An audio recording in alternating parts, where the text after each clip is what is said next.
Selamat pagi, salam sejahtera untuk kita semua. Sebelum kita masuk ke dalam rapat, izinkan saya untuk memperkenalkan diri saya. Perkenalkan, nama saya Nilam, selaku moderator dalam rapat kita pada pagi hari ini. Yang saya hormati Ibu Dewi Silvia Dinata, selaku Kepala Dinas Pendidikan Provinsi Kalimantan Tengah. Yang saya hormati juga kepada Bapak Sandro Apriyado, selaku Pengawas Pendidikan Provinsi Kalimantan Tengah. Kemudian yang terhormat kepada Bapak Saud Ahmad, selaku Ketua Bidang SMA, Bapak Sepri, selaku Ketua Bidang SMK, Ibu Obertina Gomor, selaku Bidang Pendidikan Khusus, dan Ibu Litri Yerisa, selaku Ketua Pembinaan Ketenagaan, serta kepala sekolah yang hadir pada rapat pagi hari ini. Sebelum kita masuk ke rapat, izinkan saya untuk memulai dalam doa.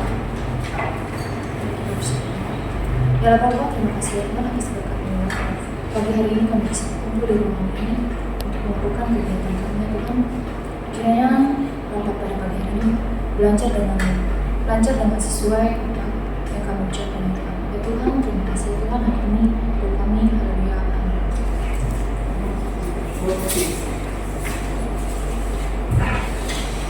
Adapun rapat kali ini dengan topik Rapat Evaluasi Kebijakan Pendidikan Provinsi Kalimantan Tengah tahun 2023. Sebelum masuk ke dalam rapat, saya akan membacakan agenda rapat. Yang pertama, pembukaan sambutan oleh Kepala Dinas Pendidikan. Kedua, paparan hasil evaluasi implementasi kebijakan pendidikan oleh pengawas kebijakan.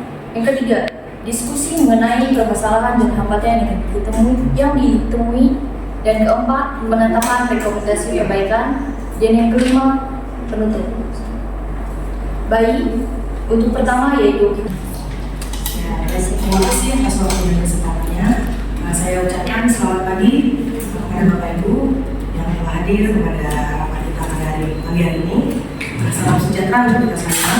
Pada kesempatan ini, saya ingin menyampaikan apresiasi dan terima kasih atas kehadiran Bapak Ibu sekalian. Rapat ini merupakan momen penting untuk kita berdiskusi, berkolaborasi, dan merumuskan langkah-langkah strategis dalam meningkatkan kualitas untuk pendidikan kita.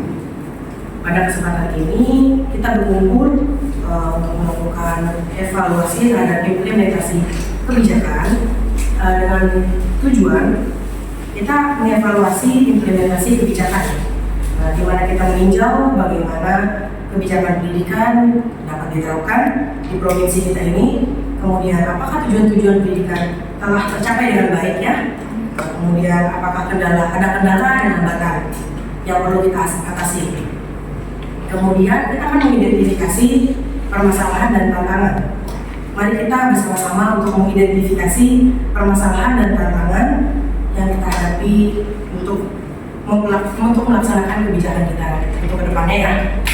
Kemudian kita akan menyusun rekomendasi perbaikan dan langkah strategis agar untuk di tahun ajaran yang baru nanti kita lebih siap untuk menerima kebijakan pendidikan. Dan kita akan merumuskan langkah-langkah strategis agar kedepannya implementasinya akan semakin baik. Jadi saya selaku Kepala Dinas Provinsi Kalimantan Tengah, saya berkomitmen untuk terus memajukan sistem pendidikan. Jadi saya harapkan dengan adanya rapat kita ini akan berjalan dengan baik dan kontribusinya dengan baik. Mungkin cukup sekian sambutan dari saya. Baik, terima kasih untuk sambutan yang diberikan oleh Ibu Dewi. Selanjutnya kita akan mendengarkan paparan presentasi yang dicapai dan progres implementasi kebijakan oleh Bapak Sandro Apriyado. Waktu dan tempat saya persilakan.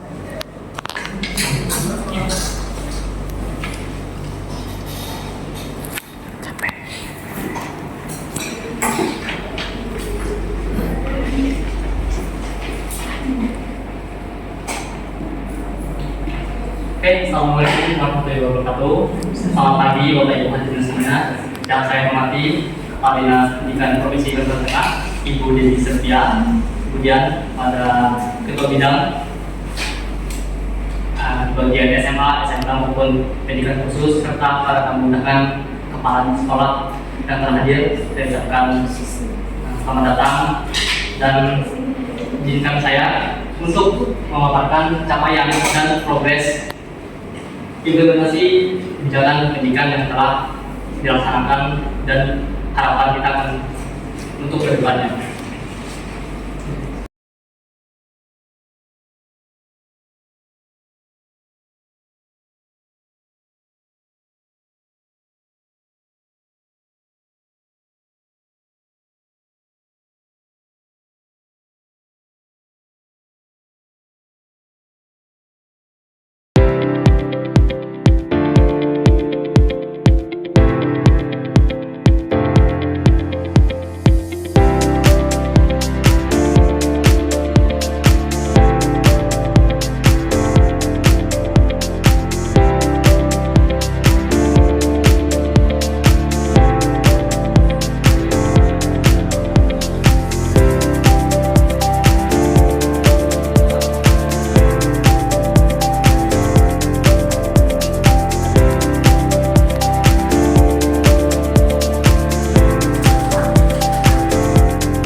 Yaitu peningkatan kualitas guru yang terbagi menjadi 3 poin.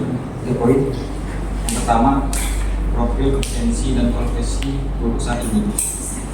Pemetaan profil dan kualifikasi guru SMK saat ini sangat penting untuk mengetahui kondisi dan kebutuhan pengembangan guru. Hal-hal yang perlu dievaluasi antara lain tingkat pendidikan dan sertifikasi guru, bidang keahlian dan pengalaman pengajar guru, pengusahaan materi dan pembelajaran dan teknologi guru, serta kemampuan mengintegrasikan teknologi dan pembelajaran. Selanjutnya, poin yang kedua itu hasil evaluasi kinerja dan kepuasan guru terhadap sistem pembinaan. Evaluasi kinerja guru SMK perlu dilakukan secara berkala untuk mengetahui pencapaian, kebutuhan, dan permasalahan yang dihadapi. Aspek yang perlu dievaluasi antara lain yaitu kualitas proses pelajaran yang dilakukan guru, keterlibatan guru dalam pengembangan kurikulum dan inovasi, kemudian kontribusi guru dalam kegiatan pembinaan dan pengembangan sekolah. Selain itu, perlu juga mengevaluasi kepuasan guru terhadap sistem pembinaan dan pengembangan profesi yang ada saat ini. Poin ketiga yaitu rencana pelatihan dan pengembangan profesional untuk meningkatkan kemampuan guru. Berdasarkan hasil pemetaan kompetensi dan evaluasi kinerja guru, disusun rencana pelatihan dan pengembangan profesional dan infrastruktur. Program pelatihan dan pengembangan profesional guru dapat mencakup yang pertama, pelatihan peningkatan penguasaan materi dan pedagogi guru. Yang kedua, pelatihan integrasi teknologi dan pembelajaran. Yang ketiga, program sertifikasi dan peningkatan kualitas guru. Yang keempat, pendampingan, mentoring, dan coaching bagi guru. Dan yang keempat, rencana ini harus disusun secara komprehensif dan tepat sasaran, serta didukung dengan anggaran dan sumber daya yang memadai.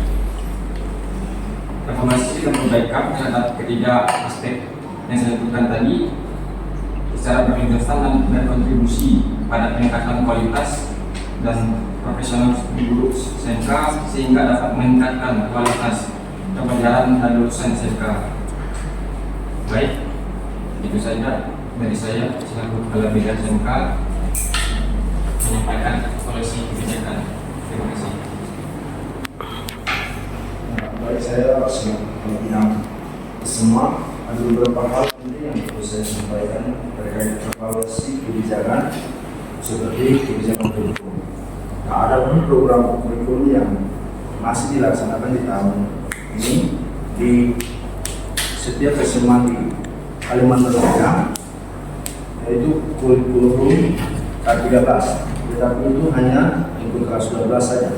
Setelah tahun ajaran baru 2024-2025, maka kurikulum K13 akan dialihkan sepenuhnya untuk KMB, yaitu kurikulum Merdeka Belajar. Dan juga ada titik yang difokuskan KMB ataupun KMB. Dan juga titik yang difokuskan KMB ialah kesejahteraan guru dan siswa dalam kurikulum Merdeka Belajar. Titik yang difokuskan KMB adalah kesejahteraan guru siswa dalam kurikulum Merdeka Belajar, menjadi fokus utama dalam upaya meningkatkan kualitas pendidikan di Indonesia. Contohnya kesejahteraan guru, peningkatan profesionalisme, memberikan kesempatan bagi guru untuk mengembangkan keterampilan dan pengetahuan mereka melalui pelatihan dan pengembangan profesional. Untuk kesejahteraan finansial, memastikan kesejahteraan finansial guru dengan memberikan kompensasi yang adil dan layak sesuai dengan kontribusi dan kinerja mereka. Poin ketiga yaitu dukungan psikologis, menyediakan layanan dukungan psikologis dan kesejahteraan mental bagi guru untuk menjaga keseimbangan emosional dan kesejahteraan mereka. Pengakuan dan apresiasi, memberikan pengakuan atas kontribusi guru dalam proses pendidikan, serta menciptakan lingkungan kerja yang positif dan mendukung. Poin kedua yaitu kesejahteraan siswa, pendidikan inklusif, memastikan bahwa setiap siswa mendapatkan kesempatan yang sama dalam pendidikan tanpa diskriminasi dan mengakomodasi kebutuhan khusus siswa. Pengembangan karakter, mengintegrasikan pembelajaran karakter dan soft skill dalam kurikulum Merdeka Belajar untuk membantu siswa berkembang secara holistik. Lingkungan belajar yang aman, menciptakan lingkungan belajar yang aman, nyaman dan kondusif bagi siswa untuk belajar dan berkembang secara optimal. Konseling dan bimbingan, menyediakan layanan konseling dan bimbingan bagi siswa untuk mendukung perkembangan pribadi, sosial dan akademik mereka. Dengan diperhatikan kesejahteraan guru dan siswa dalam kurikulum ini, diharapkan dapat menciptakan lingkungan pendidikan yang inklusif, berdaya dan memberikan kontribusi positif bagi perkembangan pendidikan Indonesia. Baik, terima kasih atas waktu yang diberikan kepada saya. Di sini saya akan saya selaku Kepala Bidang Pendidikan Khusus, izinkan saya untuk melaporkan hasil evaluasi kebijakan pendidikan para pendidikan khusus. Poin pertama, pada tahun ini kami telah melaksanakan berbagai program dan kegiatan yang bertujuan untuk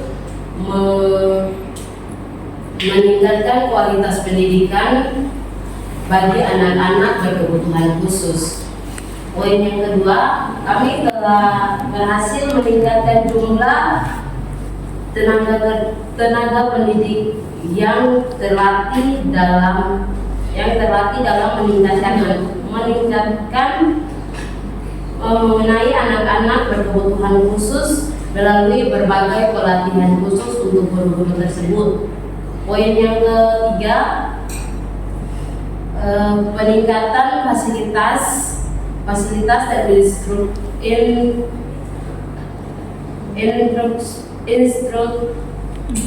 infrastruktur di sekolah-sekolah yang melayani pendidikan khusus juga menjadi prioritas kami.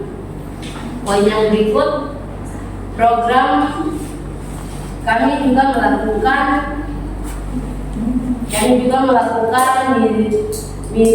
monitoring dan evaluasi secara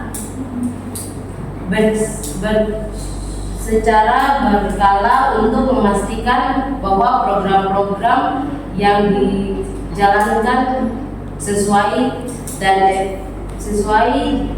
berjalan sesuai dengan efektif dan efisien. Baik, terima kasih. Terima kasih atas waktu dan kesempatan yang diberikan kepada saya. Di sini saya langsung saja ya untuk menyampaikan hasil dari evaluasi saya di beberapa sekolah, yang dimana hasil dari evaluasi saya itu saya melihat di beberapa sekolah bahwa masih banyak kurangnya kompetensi teknologi informasi pada guru-guru di sekolah itu. Sedangkan kita sekarang sudah mengimplementasikan kurikulum Merdeka Belajar, dan dalam kurikulum Merdeka Belajar itu sudah pastinya harus guru-guru lebih tahu untuk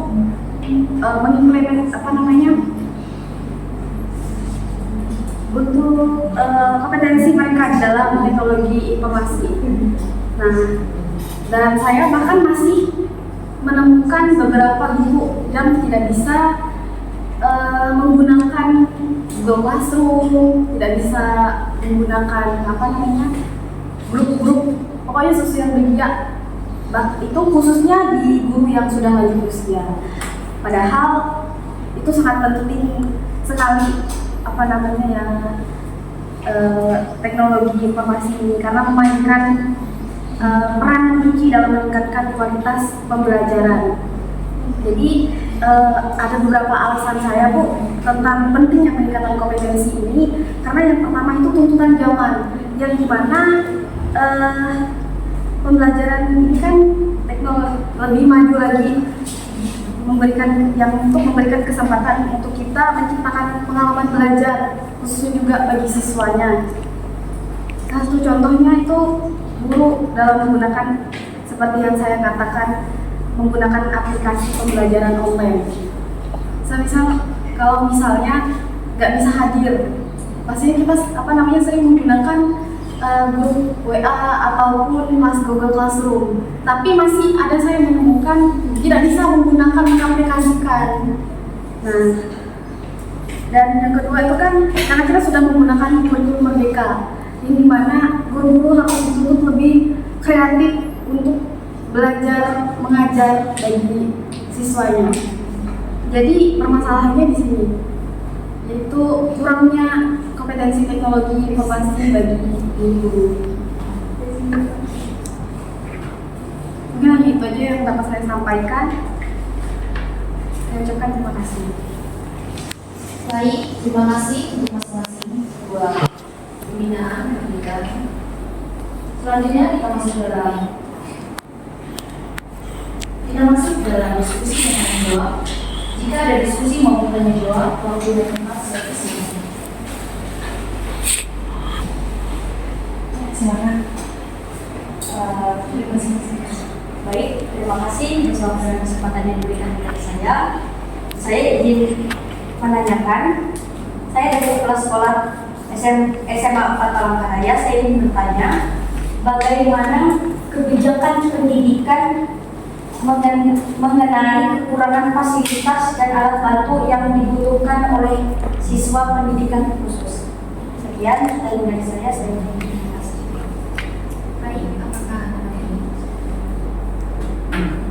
Baik, terima kasih atas waktu yang telah diberikan. Saya selaku kepala sekolah dari SMK 2. Di sini saya akan menanyakan mengenai bagaimana rencana pelatihan dan pengembangan profesional guru yang harus disusun agar dapat memberikan dampak yang optimal. Baik, terima kasih. Baik, di sini saya selaku kepala sekolah SMA Palangkaraya izin menanggapi dari hasil laporan kebijakan yang sudah dijelaskan oleh Bapak kami pembinaan SMA. Jadi program kurikulum merdeka dari tahun 2022 sampai 2023 telah kami jalankan. Namun yang sering menjadi hambatan buat kami para guru saat terdapat pada kurikulum ini, Pak.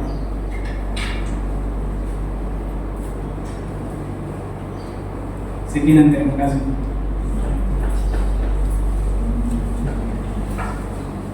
Baik.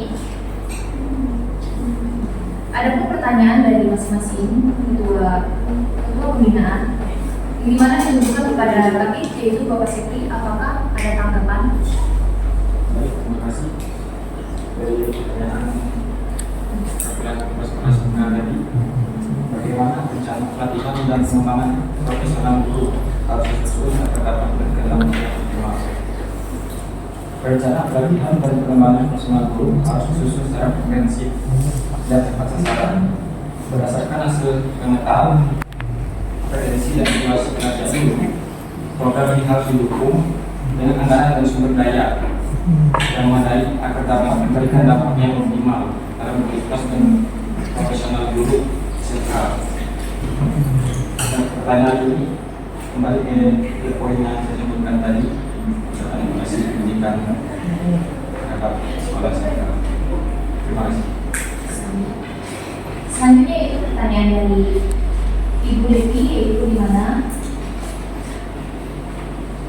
Ibu Kalista, saya ulangi, Ibu Kalista selaku kepala sekolah, bagaimana kebijakan pendidikan mengenai kekurangan fasilitas dan alat bantu yang dibutuhkan oleh siswa pendidikan khusus, di mana ini ditujukan kepada ketua pembina pendidikan khusus untuk Ibu Obertina selaku pembina pendidikan khusus. Jika ada tanggapan, saya persilakan. Baik, terima kasih atas kesempatan. Di sini saya akan memberikan jawaban. Kami sebagai pemerintah dan lembaga pendidikan khusus, kami mengoleksi anggaran khusus untuk pendidikan inklusif dan kebutuhan siswa dengan kebutuhan khusus. Dana ini digunakan untuk pengadaan alat bantu belajar, fasilitas aksesibilitas, dan pelatihan tenaga pendidik. Pemerintah dan lembaga pendidik bekerja untuk menyediakan fasilitas fisik seperti RAM, lift, dan toilet khusus. Selain itu, alat bantu belajar seperti variabel, Haring, dan software pembelajaran khusus juga disediakan di sekolah kami. Apakah sudah bisa diterima dan baik, terima kasih. Selanjutnya kita masuk di dalam perumusan rekomendasi untuk kepala bidang ketua pendidikan masing-masing SMA maupun SMK, pendidikan khusus dan kepala sekolah untuk merumuskan rekomendasi dalam meningkatkan pendidikan mutu waktu sekolah dan kesehatan.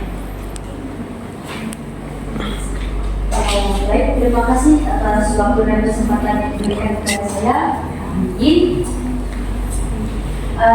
Saya dari Kepala Sekolah SMA 4 Palangkaraya ingin menyampaikan rekomendasi perumusan peningkatan mutu pendidikan, yaitu ada beberapa poin. Yaitu poin pertama, pelayanan khusus, yang ini bertujuan pada setiap anak memiliki kebutuhan yang berbeda-beda. Oleh karena itu penting untuk menyediakan layanan pendidikan khusus yang sesuai dengan kebutuhan masing-masing siswa.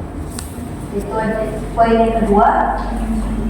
pelatihan pada guru. Ini juga perlu agar guru perlu pelatihan agar memahami kebutuhan dan teknik untuk mengajar yang efektif bagi anak-anak yang berkebutuhan khusus. Poin yang ketiga, menyediakan sumber daya.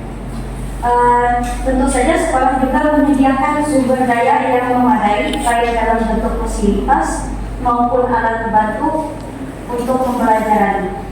Sekian rekomendasi dari saya. Kiranya rekomendasi ini dapat terimplementasikan sesuai dengan yang diharapkan. Sekian dari saya ucapkan terima kasih.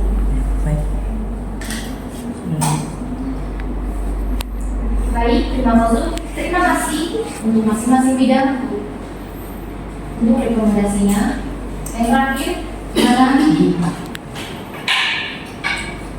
selanjutnya kita masuk ke dalam rekomendasi, yaitu kepala sekolah SMK. Saya persilakan. Baik,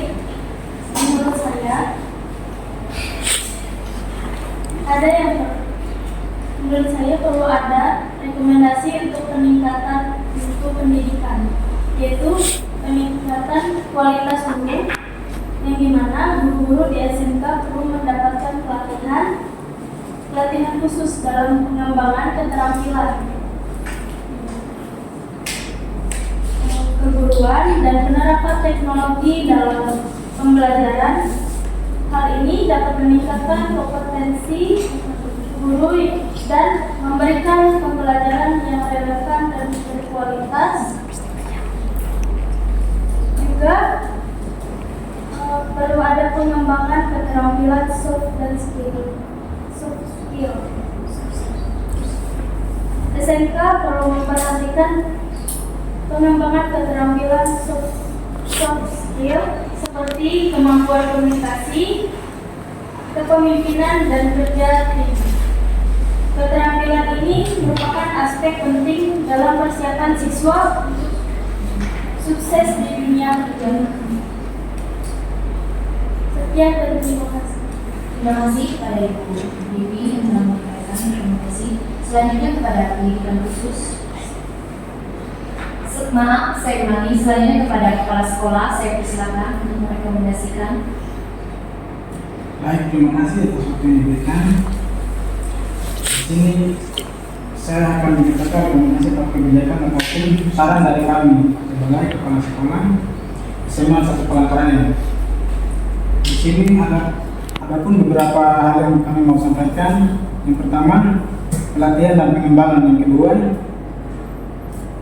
sumber daya pendukung. Yang ketiga, pengawasan dan pemantauan. Yang keempat, komunikasi yang efektif.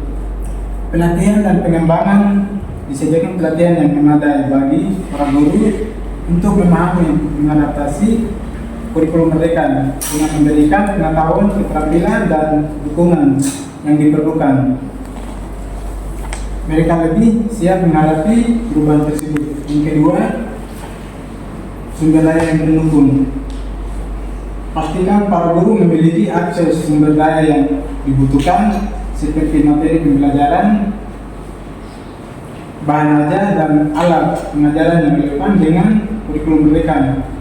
Yang ketiga, pengawasan dan pengamatan. Pengawasan dan pengamatan ini kami minta lakukan pengawasan dan pemantauan secara berkala terhadap pelaksanaan kurikulum mereka dengan melakukan evaluasi keberlanjutan. Dapat diidentifikasi hambatan yang mungkin muncul dan langkah-langkah yang perbaikan akan perlu dilakukan. Yang keempat, komunikasi yang efektif. Komunikasi yang efektif ini kami minta agar kami pembinaan SMA lebih terbuka terhadap keluhan yang kami masukkan dari para guru. Sediakan ruang yang untuk diskusi dan klarifikasi serta jalin komunikasi yang terbuka dan transparan. Hal ini akan membangun memahami yang lebih baik antara guru dan pihak yang bertanggung jawab terkait kurikulum mereka. Sekian dan terima kasih.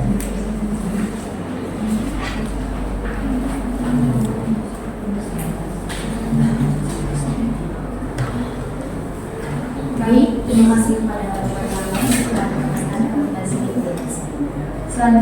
Tiba saatnya kita menuju rapat. Sebelum saya mengakhiri rapat pada pagi hari ini, izinkan saya membacakan hasil kesimpulan dari rapat, di mana berdasarkan hasil rapat evaluasi dapat disimpulkan bahwa masih banyak terdapat tantangan dalam mengimplementasi kebijakan pendidikan secara keseluruhan, maka diperlukan langkah-langkah strategis untuk meningkatkan efektivitas kebijakan dan kualitas pendidikan secara menyeluruh. Adapun rangkuman yang saya dapat dari rapat pada pagi hari ini yaitu terdapat efektivitas implementasi kebijakan, di mana evaluasi menunjukkan bahwa implementasi kebijakan pendidikan belum mencapai tingkat efektivitas yang diharapkan. Masih terdapat hambatan dalam pelaksanaan kebijakan di tingkat sekolah dan daerah. Yang kedua yaitu kualitas pendidikan, di mana kualitas pendidikan masih perlu ditingkatkan, terutama dalam hal akses mutu dan relevansi kurikulum dan kebutuhan dunia kerja dan pengembangan teknologi. Yang ketiga yaitu keterlibatan stakeholder, di mana evaluasi menunjukkan perlunya peningkatan keterlibatan semuanya stakeholder, termasuk guru, orang tua, siswa, dan masyarakat dalam proses pengambilan keputusan pendidikan. Adapun di sini saya juga mendapat yaitu rekomendasi rapat pada pagi hari ini. Yang pertama yaitu penguatan pelatihan guru, di mana memberikan pelatihan dan pengembangan profesional yang lebih intensif kepada guru untuk meningkatkan kualitas pembelajaran dan pengajaran di sekolah. Yang kedua, revisi kurikulum, melakukan revisi kurikulum pendidikan untuk menyesuaikan dengan perkembangan zaman dan kebutuhan dunia kerja yang berubah. Yang ketiga yaitu peningkatan keterlibatan orang tua, di mana mendorong keterlibatan orang tua dalam pendidikan anak dan mengadakan program-program kolaboratif antar sekolah dan orang tua. Yang keempat, monitoring dan evaluasi berkelanjutan, di mana melakukan monitoring dan evaluasi secara berkala tertahap implementasi kebijakan pendidikan untuk memastikan pencapaian tujuan dan perbaikan yang berkelanjutan. Baik, itu yang saya simpulkan dari rapat pada pagi hari ini.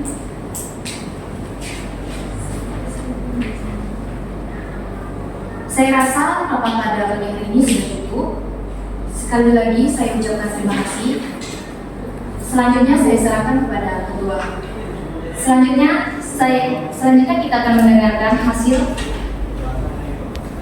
dari Kepala Dinas Pendidikan. Arahan Kepala Dinas Pendidikan, saya persilakan. Baik. Maaf ya sebelumnya suara saya agak sedikit serak. Baik, kepada rekan-rekan semua saya ucapkan terima kasih atas kerja kerasnya dan partisipasinya untuk mengikuti rapat ini dan komitmen kita untuk mewujudkan pendidikan yang berkualitas di Kalimantan Tengah ini. Kalau yang saya dapat arahkan begini ya, dari para kabin, kepala bidang, agar dapat bisa merangkul lebih lagi kepada sekolah-sekolahnya, sekolah-sekolah dari SMA, SMK, dan sekolah negeri, sekolah SMA negeri yang menerima anak pendidikan khusus. Jadi dari yang sudah disampaikan tadi, kiranya itu dapat membantu kami mengevaluasi lagi lebih jauh lebih bagaimana agar untuk pendidikan selanjutnya akan lebih baik. Dan di sini kami akan mencoba membuat tindak lanjut pada rencana kita. Yang pertama itu kita akan mencoba menyusun tim kerja seperti kepala bidang pembinaan agar lebih dievaluasi lebih jauh lagi bagaimana dalam fasilitas yang kekurangan tadi agar kita nanti lebih baik lagi. Kemudian kita akan menentukan pertemuan rapat rutin lagi ya untuk memantau kemajuan implementasi ini. Apakah nanti dapat implementasi dengan baik atau malah ada peningkatan atau kekurangannya. Jadi dari adanya rapat ini saya harapkan agar bisa dievaluasi lebih baik agar kedepannya tidak menurun, harus meningkat gitu. Kemudian kita akan terus menetapkan metode monitoring dan evaluasi yang akan digunakan untuk mengukur efektivitas implementasi. Kita akan memastikan mekanisme untuk mengidentifikasi perbaikan yang kita perlu lakukan. Kemudian kita harus menjalin kerjasama termasuk lembaga pendidikan, komunitas, dan orang tua siswa agar kolaborasi itu memperkuat kita agar tidak adanya seperti miskomunikasi, ya. Kemudian kita harus ingat bahwa implementasi kebijakan adalah proses yang berkelanjutan, tidak hanya sekali ini saja, tapi terus-menerus berjalan. Jadi kita akan terus mengevaluasi bagaimana pendidikan di Kalimantan Tengah ini berjalan dengan baik. Dan tadi ada sedikit dari Ibu Lydia masalah tentang kurangnya guru menggunakan Google Classroom. Mungkin di sini kita akan lebih mengarahkan lagi pelatihan dan pengembangan pada guru-guru. Makanya kita adakan pelatihan pada guru-guru agar lebih meningkatkan kinerjanya. Makanya banyak tantangan dan tantangan pada guru-guru. Entah itu yang muda maupun yang muda mungkin bisa menyesuaikan dirinya dengan perkembangan zaman. Mungkin yang agak lansia ini, nah disitulah kita mulai membantu guru-guru dengan adanya pelatihan ini. Dan tidak cuma dari pelatihan, dia juga bisa belajar mandiri. Guru-guru bisa belajar secara mandiri. Ada saya dapat dari beberapa guru, mereka memang kesulitan menggunakan Google Classroom, kemudian Zoom. Mereka belajar entah dari anak-anaknya, entah dari malah siswa yang mengajarkan mereka. Jadi saya harapkan para kabit dapat merangkul lebih lagi sekolah-sekolah yang ada di Palangkaraya. Terima kasih ya atas kontribusi dari rekan-rekan semua. Terima kasih kepada Ibu Dewi atas arahan yang diberikan. Baik, rapat pada pagi hari ini saya rasa sudah cukup. Sekali lagi saya ucapkan terima kasih. Wassalamualaikum warahmatullahi wabarakatuh. Waalaikumsalam.